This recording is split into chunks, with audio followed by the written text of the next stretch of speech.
जातीवाचक शिवीगाळ केल्याप्रकरणी महिलांचे जिल्हाधिकाऱ्यांना निवेदन। अॅट्रॉसिटी कायद्यानुसार दाखल केलेला गुन्हा मागे घेण्याची केली मागणी। पंकज लड्डा याला अटक करण्याची महिलांची जिल्हाधिकाऱ्यांकडे मागणी। महिलेच्या राहत्या घरात घुसून महिलेला जातीवाचक शिवीगाळ करण्यात आली आहे। शहरातील पिवळा बंगला परिसरात ही घटना घडली आहे। पंकज लड्डा असं शिवीगाळ करणाऱ्याचं नाव आहे। यादी अतिक्रमण पाडण्यावरून त्यानं शिवीगाळ केल्यानं त्याच्या विरोधात अॅट्रॉसिटी कायद्यानुसार गुन्हा दाखल करण्यात आलेला आहे। हा गुन्हा मागे घे नसता जीवे मारून टाकेन अशी धमकी लड्डा यानं या महिलेला दिल्याची माहिती समोर आली आहे। दरम्यान पीडित महिलांनी आज दिनांक 29 रोजी मंगळवारी दुपारी 3 वाजेच्या सुमारास जालना जिल्हाधिकारी कार्यालयात जाऊन जिल्हाधिकारी यांना निवेदन दिले। या निवेदनातून पंकज लड्डा याला अटक करण्याची मागणी करण्यात आली आहे। अटक न केल्यास 16 ऑगस्ट पासून छत्रपती संभाजीनगर येथील विभागीय आयुक्त कार्यालयासमोर आमरण उपोषणाला बसण्याचा इशारा महिलांनी जिल्हाधिकारी यांना दिला आहे। दरम्यान काही दिवसांपूर्वी नवीन जालना भागातील पिवळा बंगला या ठिकाणी राहत असलेल्या लोकांचा कोर्टाच्या आदेशाने पोलीस संरक्षणामध्ये त्यांची घरं खाली करण्यात आली होती। सध्या ते समोरील जागेवर झोपड्या टाकून राहत आहेत।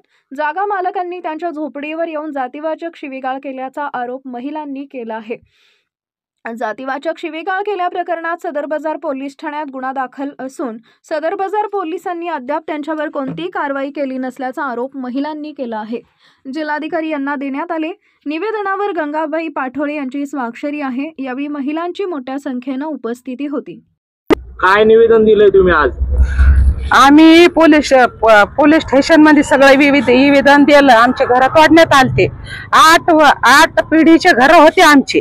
आम्हाला जातीवाद लड्डा हमेशा करीत होता, तरी आम्ही तिथंच राहत होतो। ते म्हणायचं माझे घर आहे, धेड माग माझ्या शेजारी पाहिजे नाही, तरी बी आम्ही राहायचो। आम्ही गरीब होतो, माणसं म्हणायचं जाऊ दे आमची 7 पिढी मेली तरी आम्ही तिथंच राहायचो।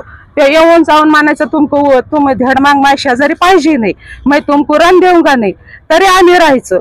त्यांनी आम्हाला ना सांगता बेघर केलं, घरात ओढले, आम्हाला रोडवर काढलं, तरी आम्ही रोडवर आहे। झोपडी टाकून तिथं राहावं लागलो। आज महिना झाले घर तोडून। आमचे लेकरं बाळ पावसात आहेत, साप निघलाय घरात, तरी आम्ही रोडला आहेत। तर तिथं झोपडीपाशी येऊन म्हणला धेडबांग तुम नहीं सुधरेंगे, तुमको किती बार बोलता मगर तुम सुधरेंगे नहीं, तुम धेडबांग मेरे पास राहतेच रहे रे, तुम धेडबांग मेरे पास तुम्हाला हकाला तरी तुम्ही यायचं लागली। तर मला कलेक्टर साहेबांनी न्याय द्यावा, नाही तर मी आत्मगिरण औरंगाबादला संभाजीनगरला करेन। काय नाव तुमचं? गंगाबाई प्रकाश पाटोळे, राहणार पिवळा बंगला तळरेजानगर। काय निवेदन देताय तुम्ही जिल्हाधिकाऱ्यांना? मी निवेदन देत आहे की हे माझ्याकडे आलेले होते। त्रिशक्ती महिला आघाडी भीम आर्मी माझी संघटना, मी जिल्हाध्यक्ष। कारण यांच्यावर अत्याचार खूप झालेला आहे, अन्याय। कारण मी वारंवार पोलीस स्टेशनला गेले। लड्डा साहेब त्याने काय केलं, यांना जातीवाद केलं। जातीवाद करून शिवीगाळ दिली, मार मांग भेड मांग तुम सुधरेंगे नाही असे म्हणले। पण माझी एकच इच्छा आहे कलेक्टर साहेबाला की कलेक्टर साहेबांनी याच्यावर न्याय देऊ, याच्यावर कारवाई करून त्याला बरोबर अटक केलं पाहिजे। आणि भेड माली तुम्ही काही बोलू शकता, पोलीस स्टेशनला गेलं, पोलीस स्टेशनने यांचा गुन्हा घेतला, असं नाही की नाही घेतला। भेड माग म्हणले म्हणून गुन्हा घेतला, पण त्याच्यावर गुन्हा दाखल केलेला नाही। कारण पोलीस स्टेशनची मला काही माहित नाही, त्या लड्डाची पोलीस स्टेशनची काय झालेली मी बघत, ते मला त्याच्यावर काही माहित नाही। हे माझ्या संघटनेकडे आले, मी यायला नाही देणार वारंवार। अगर त्याला या जातीसाठी काही केलं नाही आणि त्याला अटक केलं नाही, त्याच्यावर गुन्हा दाखल नाही केला, तर मी वारंवार पोलीस सरकार साहेबाकडे येईन, कलेक्टर ऑफिसला येईन।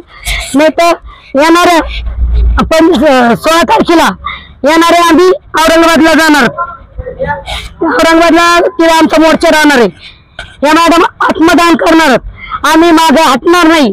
कारण आज कोणी बी बार या मुद्द्यावर तुम्ही गुन्हा दाखल केला पाहिजे आणि ते लड्डा त्याला अटक केलंच पाहिजे। आणि नाही अटक केलं तर आम्ही मोर्चा पहिला कलेक्टर ऑफिस म्हणून औरंगाबादला मोर्चा घेऊन जाणार। ऐकतो माझा निलाताई काकडे, त्रिशक्ती महिला आघाडी भीम आर्मीची जिल्हाध्यक्ष।